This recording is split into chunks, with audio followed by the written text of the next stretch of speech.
Welcome to the Momentum Flow podcast, where ideas, innovations, and experiences are shared to create a continuous stream of inspiration and insight. Join me, your host, Solana, a supply chain expert and investor, as I uncover how visionary founders, operators, and leaders are spotting opportunities, sparking innovation, and scaling profitable growth. From plan to cash, I bring real-world experience and an investor's eye to reveal how clarity, capital, and conviction fuel sustainable growth. Tune in and let's keep the momentum flow going.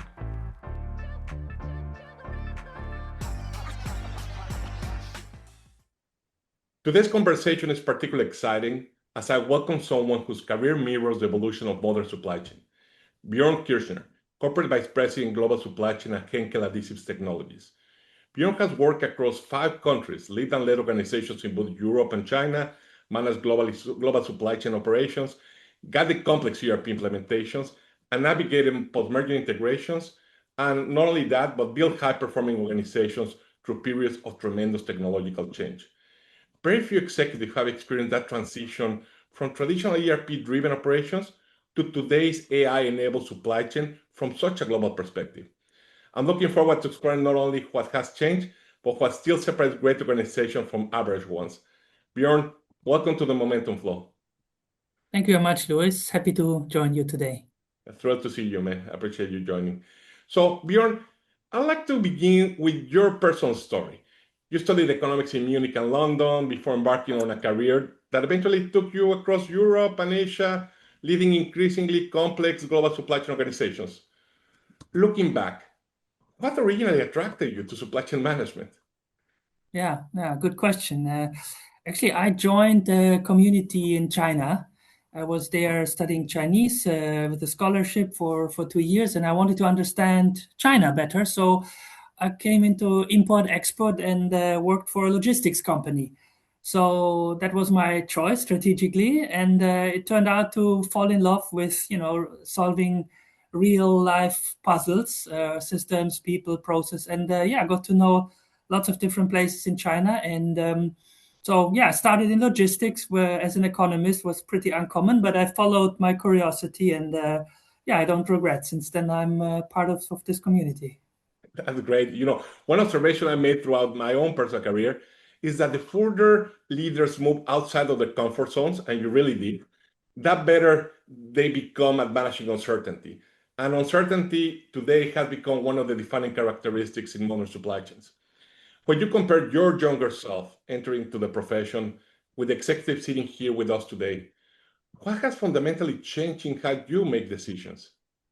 Yeah, I mean, over the course of the various places I had the honor to contribute to, obviously my role has changed, and the type of decisions I'm involved or have the honor to take or be part of it. So I think myself changed, my role has changed, but also the environment has changed. Yeah, from a more, let's say, action intuitive, experience-based decision making to rather also having evidence, data, strategies. So I think I evolved while the world around me has evolved, but I think in general it is less on intuition and experience and more towards long-term and driven by evidence, data, so to speak. Okay. Now, before we dive into technology and transformation, which you have a lot to share there, I'm curious to know what has consistently kept your own personal momentum going through decades of international leadership. Yeah, I think one of my characters, my traits is really curiosity. Yeah, so I think what drives me is to understand, to be exposed to different situations, and that in supply chain logistics and all the aspects of it, there's not shortage of it. So this drive to share, to improve, to learn, and certainly not being a victim, but rather trying to shape wherever you are. And that's, I think, what keeps me going, that there's still so much to learn, and we will talk about that later. It actually opens a totally new world for supply chain as we speak. Yeah, absolutely. Your career has unfolded during one of the most remarkable periods of technological change, right, in our industry. So Yes. I think curiosity is a great trait. So, which brings us to our first topic, right? So both of us have had, let's call it the privilege of watching and participating in the evolution of supply chains. We've seen ERP systems transforming planning, lean methodologies reshaping manufacturing, globalization expanding, automation influencing execution, visibility improving decision making, and now AI, right? Which promises another step change. So few leaders have experienced every one of these transitions firsthand. So when you look back over your Mm. career, what do you consider the three biggest technology inflection points that have fundamentally changed supply chain management? Yeah, so when I started, you couldn't even study this, right? So there were no scholars around this. It was really perceived as a bit of exotic and rather coming from logistics, material flow. So I think what fundamentally changed first was certainly ERP systems Mhm. to put the basis for a company-wide resource planning and then leading to also the advanced planning optimizers. And I had obviously the chance to be part of a couple of those transformative implementations. I think that laid the layer for structured processes and enabled efficiencies and steering of larger companies. So I think that was certainly number one and all the related MRP possibilities to it. And then I think the next step I personally experienced is when we tried at BASF at that time to get external data into it. Yeah, so I was part of an implementation for an event manager where we actually wanted to get signals from our carriers and forwarders and so on. So I think this expanding from a internal view to external. That was not yet maybe system to system, but it was already okay. There are events out there we want to be more in control of. So let's connect. And obviously, that was all about EDI at that moment. And then I think the third one is really happening now, right? So AI is the next transformative. I mean, in between, we had all these transactional systems, TMS, WMS, APS. So, but I would say that was more like a consequence of specialization of ERP. But I think AI now, and the focus, we will talk about it later, comes with. I think that is really why I'm so excited to still be in my career, as AI is the next big change, I'm sure. Well, based on your experience with ERP implementations and digital transformations, so you allude already to ERP, AI, event tracking systems. Is there a technology that generated more excitement than truly measurable impact that you consider there? Yeah, I mean, I'm drawing from my own experience. I think this event management definitely was. Yeah, it was a hype at that moment to build a layer on top of various ERP systems, your own, your partners in the value chain, and such a tracking layer. Obviously, difficult to build from an interface point or data quality, but essentially, when I look back, we were much too early for that. So first mover disadvantage, especially as the organization I worked for was not embracing that you go beyond the four walls of your, let's say, your own world. So I think that was a bit just not yet. And nowadays we talk about four kites and other big players, and so that there are now all of this is out there. So I think it is always, is it the right moment? Are the other elements mature enough to support that technology?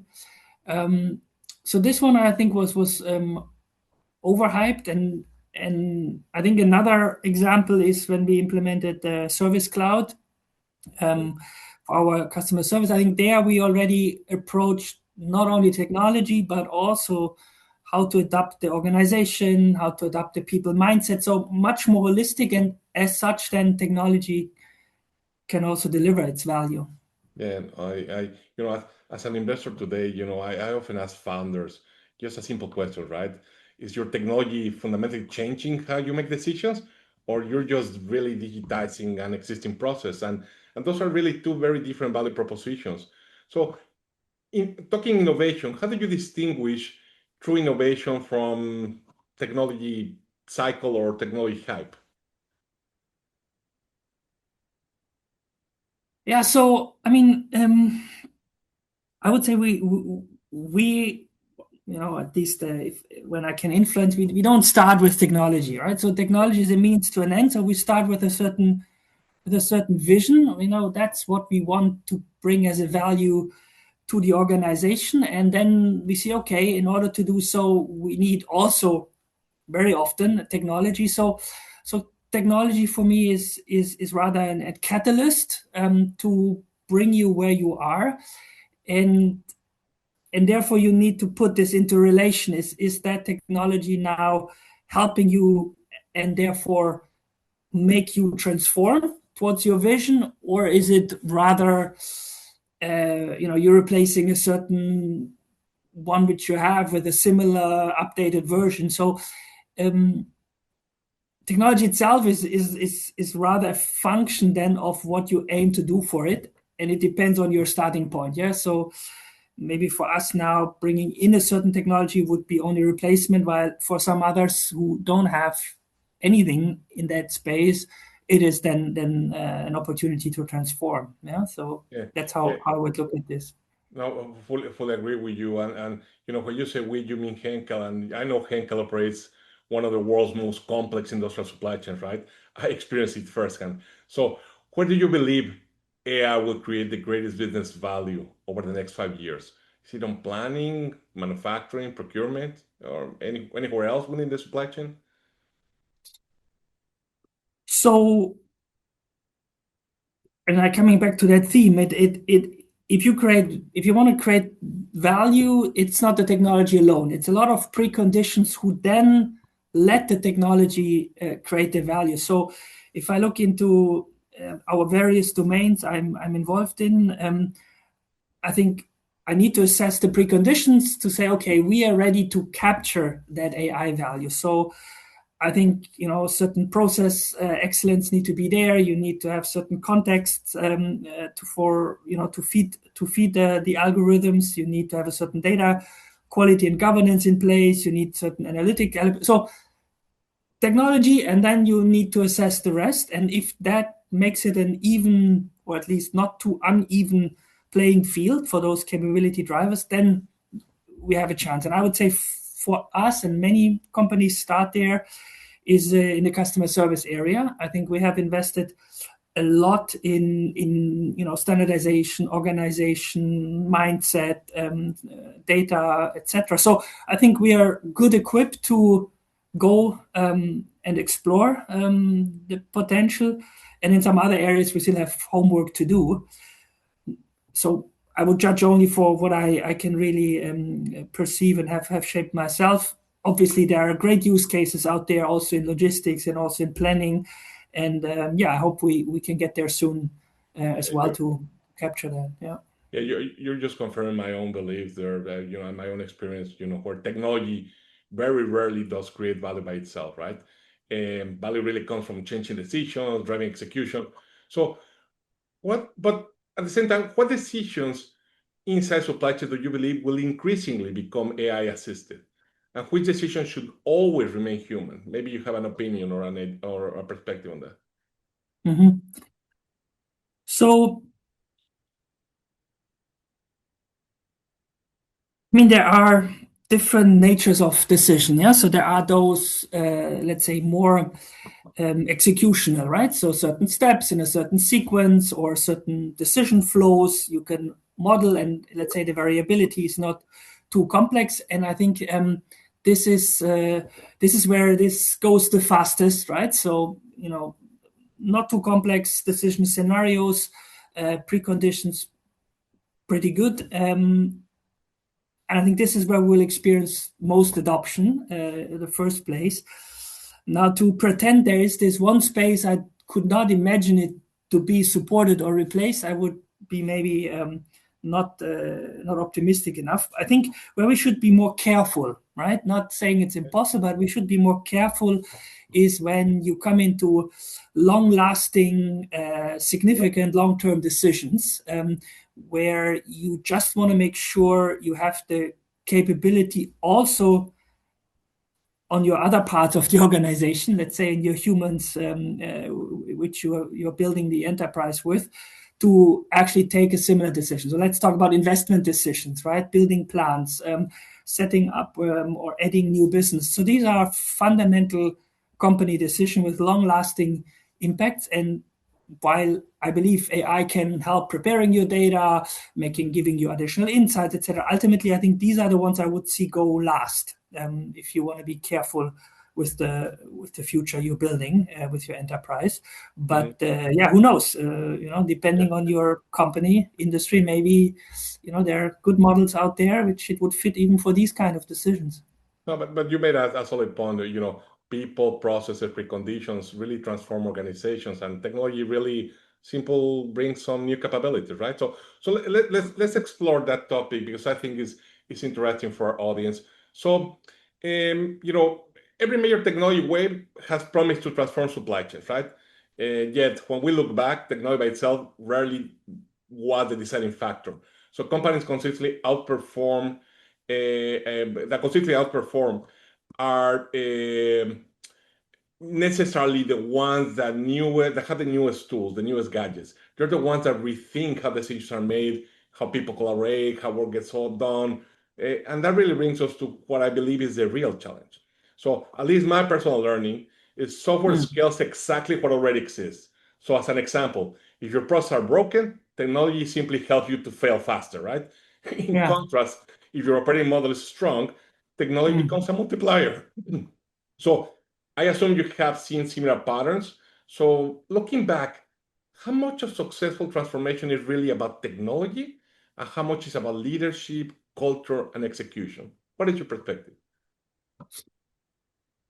So it's always about leadership, and because you're talking about transformation, you're not talking about replacement of a technology or change. So you want to transform.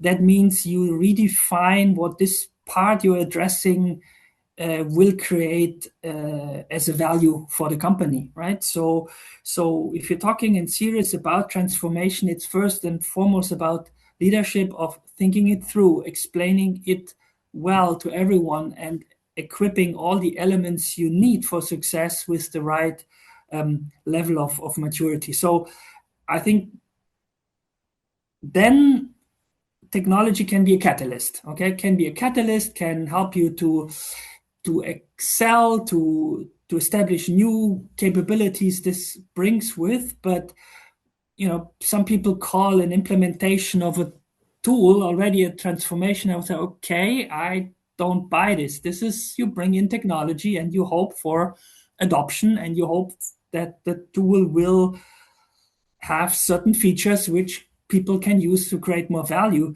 But did you change the organization? Did you change the mindset of the people? Did you change what you aim for them to evolve over time? And if not, I wouldn't call it a transformation yet. So yeah, it's related to how deep you go into your thinking of going forward. I fully agree. You make a clear distinction between just digitizing a process and really doing a true, genuine business transformation. They're far different things. So I couldn't agree more with you. So now I often see startups that are pitching faster workflows or better dashboards, eh, but in reality, truly companies that truly capture my attention as an investor now are the ones that are fundamentally changing the way those decisions are made within the organizations. So that's where really the enterprise value begins to shift. So when evaluating a new technology, what tells you that a solution has the potential to become transformational rather than just incremental? Do you have a way of thinking about assessing that? So I think it's about the right fit. Yeah. So it's like a key and a door, right? Depending on where in your maturity curve you are as a supply chain or as a company, a certain tool can be already transformative. So imagine a small company who now decides to go for ERP and systemize how the company works. That's transformative. That helps them to evolve from one stage to the next, while for others, they've been doing that for 30, 40, 50 years. So I think it is that combination. Now, if you look into very advanced technology equipped companies, I would say the adoption of new technology gets just very fast, right? So that again, if you're centralized already, you can bring technology faster in, and then if you have to go country by country, team by team. So that also defines how fast you get to the value capture point.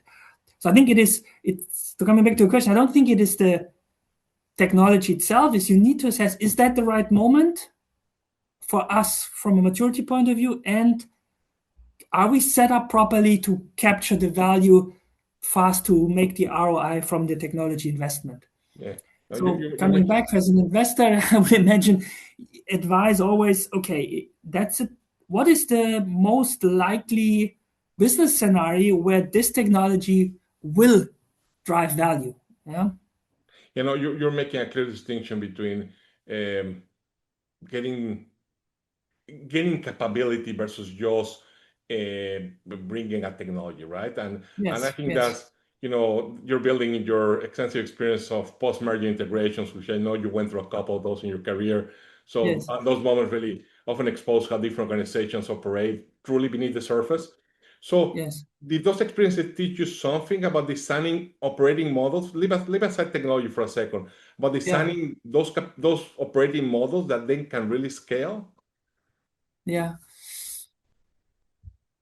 So when two companies come together, right, in whatever scenario of an M&A, then you expose foremost the culture, right, the cultural difference on how to approach things, and I think that's the most sensitive piece if you want to keep that company and its culture to capture the value or the promise of that acquisition. So defining the objective is key, right? Is it a restructuring case? Is it buying a certain access or a certain market share, or is it combining two major players? Or so what is your integration scenario? And that then defines, okay, how do you deal with the operating systems, the two of them? Do you keep them as is because you don't want to touch, they should run, or is it a cost case and you want to integrate as fast as possible? So depending on that, I think your integration scenario needs to look like. And indeed, then over time you need to find the synergies in any case, and you best case can keep operating model elements of the two entities. So yeah, I mean, the ones I went through, they are very different.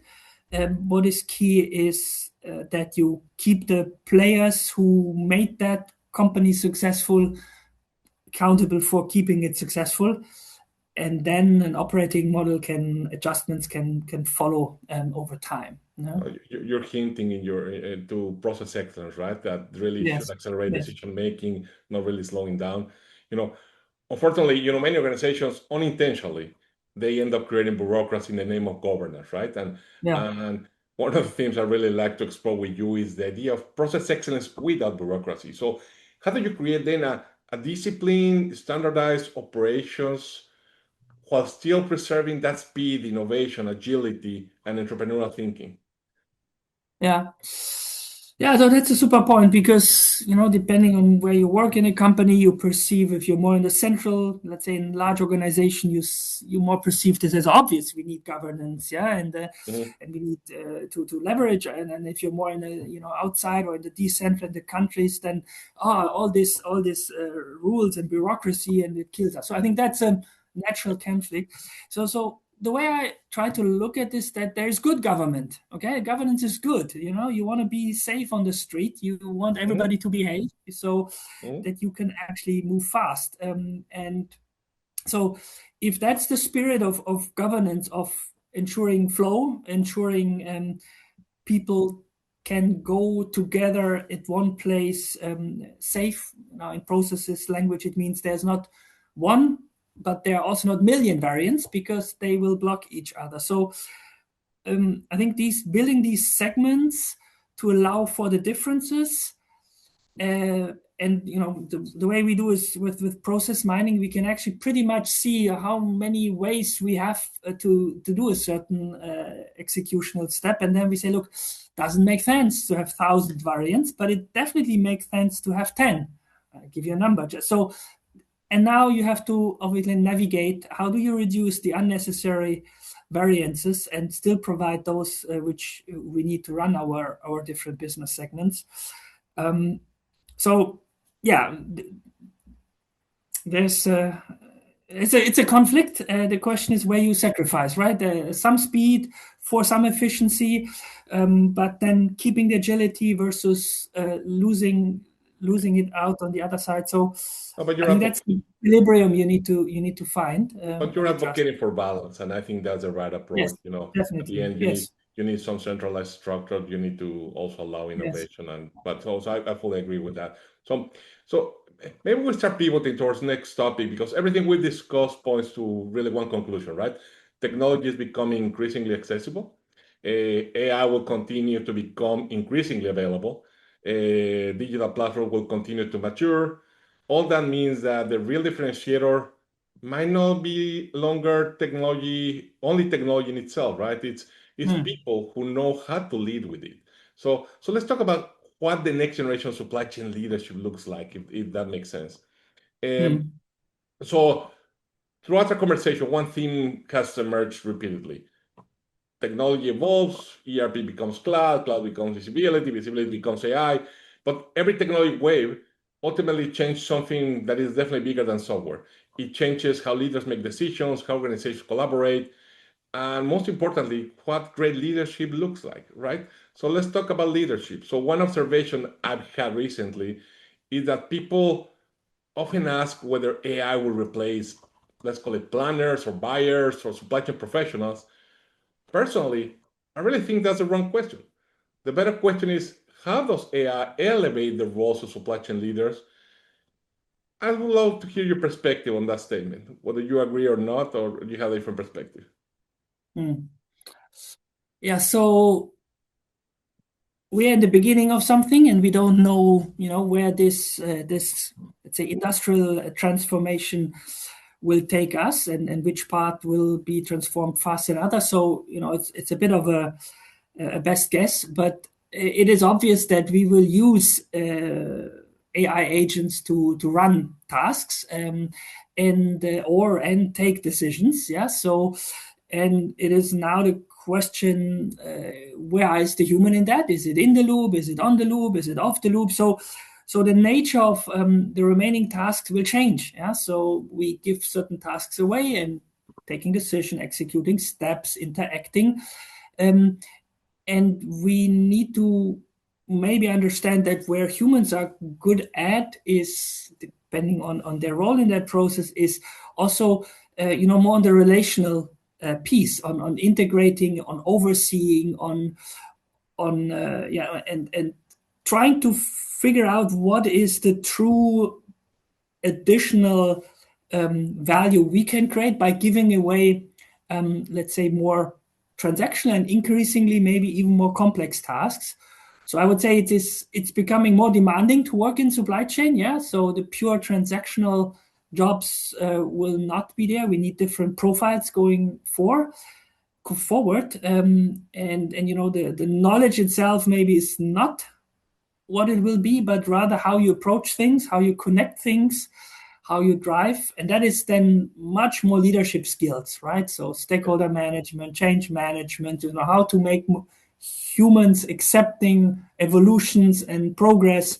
So I think there's lots of work, but we will focus maybe on aspects where we are, by nature, more equipped to.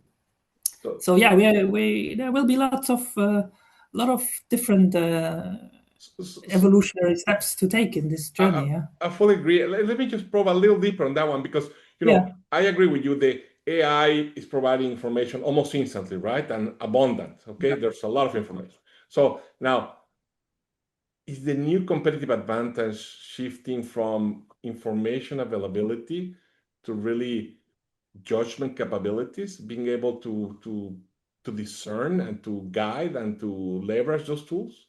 What is that happening in your world? Yeah, I mean, I would think even that you can argue whether that can not also be done, right? I mean, what is a judgment is weighting options. Okay, so okay, we have the various option now. Give me your judgment, and then it takes a pro and con and weighting. So I would say even that, to some extent, I can foresee recommendations, right? Judgments, recommendation coming. I don't know whether this will be the differentiator. Okay. I would rather think, if you look at the core issue of S&OP, it's not coming up with one plan or two plan. It's ensuring there's an alignment of where this organization is walking towards, right? So that not Mhm. sales goes in one, operations in the other. So that Mhm. there is clear, this is the rhythm, this is the direction. We have agreed on certain scenarios. So this human alignment process and the relational aspects of it, as long as humans run companies, will be there. And I think we hopefully can dedicate more time to that than looking for the numbers or presenting scenarios. Just so I think this is more the relational piece which will distinguish our contribution from any machine. Yeah.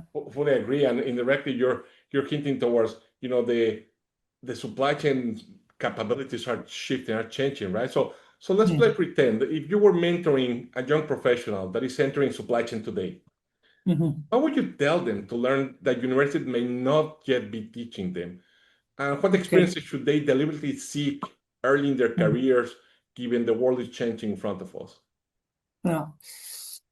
Um, so let's assume you learn good stuff at university on all the industrial engineerings and flow, and so all the elements you can study from a content point of view, logistics and planning algorithms, and also the data excellence. So I think lots of great building blocks, which I had to, grab while I was in my career. But I'm sure you can study that and take that already with you when you start. So I think this is all knowledge. Yeah. So this is important that you really understand these things, but ultimately there will be a machine who knows that as well, right? So I think what I would recommend, as soon as you have the chance to really understand how a company works, how different parts of the company work from within, right? So to become a good supply chain manager, I would say you should have worked in various aspects of the company to understand their stakeholder perspectives, how they're triggered, what they aim for, what kind of mindset they might bring to the table. And then you can play that role as an integrator in supply chain. So change your perspective, learn how others look at this. As I still believe supply chain is the one, the spider in the web, or can be part of the team who is the spider in the web. So I think that's something you might not be able to grab in university. This is really, Yeah. getting the touch of how it feels in a certain function of the company. So the next question is more towards beyond the person, right? So, Yeah. if you were starting your career today and you had the opportunity to build the next great supply chain technology company, right? What what industry problem would you want to solve? Is there an aspirational, is there something that you have passion behind that you would love to solve for? Yeah, so I need to disappoint you. I'm not a techie guy per se. I'm amazed what is out there, right? So when young startup, they approach me, I'm always amazed about their creativity and the little tools they come up with. So I think there's a lot of opportunities given with how the technology evolves and its capability. Um, I think when whatever idea you come up with from a technology point of view, you need to be super clear to understand how to bring that into which type of organization, because the technology will not sell. The value you great. And as I described, the value will depend on, okay, which pocket of the market, small, medium, large companies, which maturities I'm aiming for, what should be in preconditions in that specific company type for me to create that. Because ultimately, I mean, I can only speak for me. I'm not excited by the technology. I'm excited by the value I can create. So if somebody comes with the value proposition and I understood that, talking to a 10 billion business, it would be a bit naive if you propose me certain things. I said, you didn't understand which market you're actually trying to address with your solution. So, Yeah. yeah, don't start with the technology, start with the value. Yeah. That would be my advice. But yeah, No, I no, never went into that business, Louis, for a good reason. Yeah. no, and you didn't disappoint me. You're reinforcing your point. Technology has to be for the right fit company. It's not one Mm. fits all. And the second one, it's a means to an end, which are the 2 points that you made before, Yes. which I Yes. fully echo and I agree. So now, this has been a great discussion.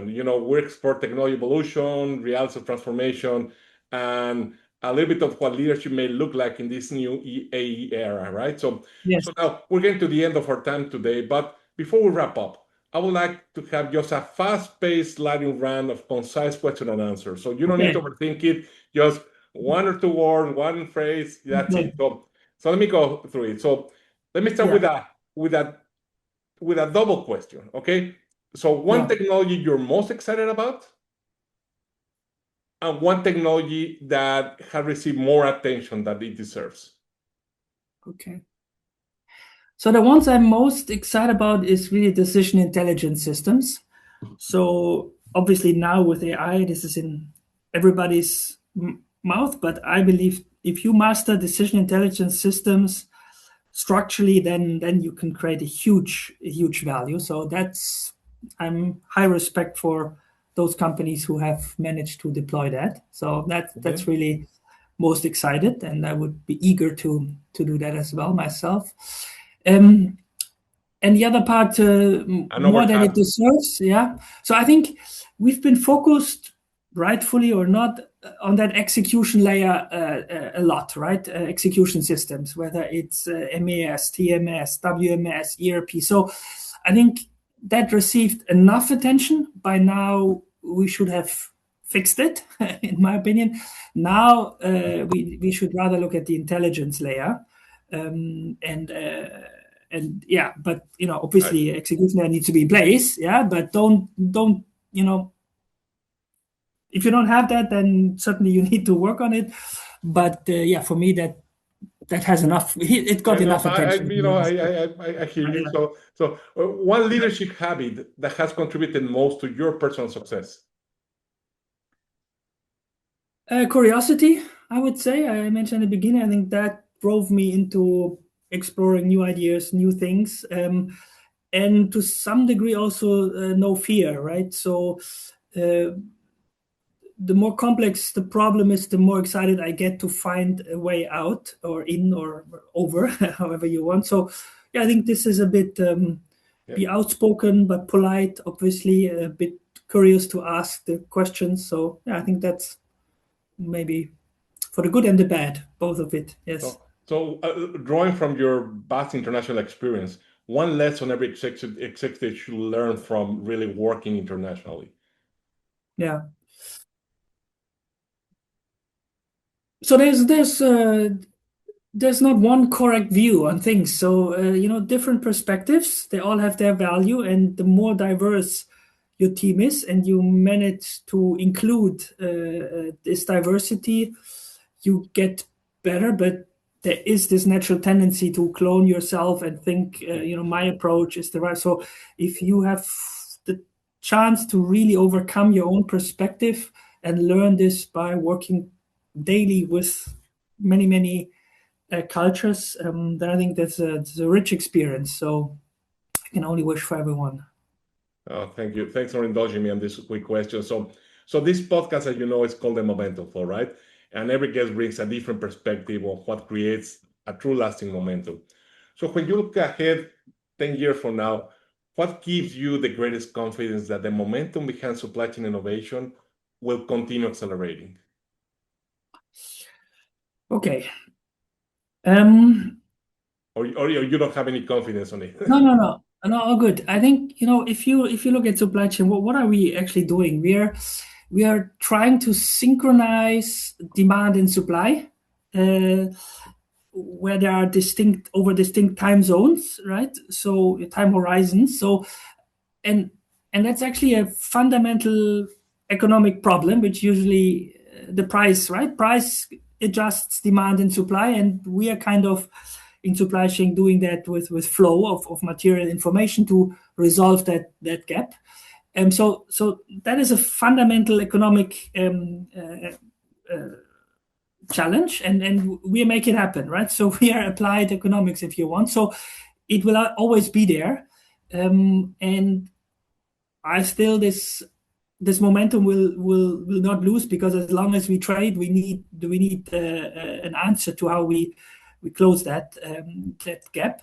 And so I'm confident that innovation and will continue. And for the next 10 years, I think we're still riding the AI wave. So Yeah. I would say that should be good. Fully agree. Last questions, and this is more at personal level. So, one mindset or daily habit you want to share with the audience that has helped you continue building your personal momentum in your career? You mentioned curiosity before, but I was wondering if there was Yeah, something else. I mean, every day is a new day, and personal resilience helps you. That even if we try to solve difficult layers or difficult topics, you need resilience, you need perseverance, but you can do it. It sometimes takes longer than you would love to, but as long as you keep going, you will get there. So this is a fundamental belief that resilience will bring you there, and yeah, I think that keeps me going, and I think it's definitely necessary in supply chain. Yeah, no, I know you're a resilient person. So Bjorn, what I've enjoyed most about today's conversation is that we go way beyond discussing technology, right? We explore how technology really changes organizations, how organizations change leadership, and ultimately how leadership determines whether technology is really creating lasting value or Hmm. not. So one insight that really resonated with me is that the competitive advantage is not created simply by adopting new technologies.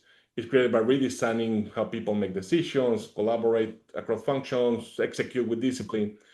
And technology might level the playing field, right? But leadership is what ultimately separates the winners, and I fully agree with that. So I just want to, appreciate. I give you a thank you. I appreciate that you join us. You share your experiences, your perspectives, and your leadership journey with all of us today. So, any final comments or closing remarks you want to do? No, thanks for having me, Luis. I enjoyed the conversation very much.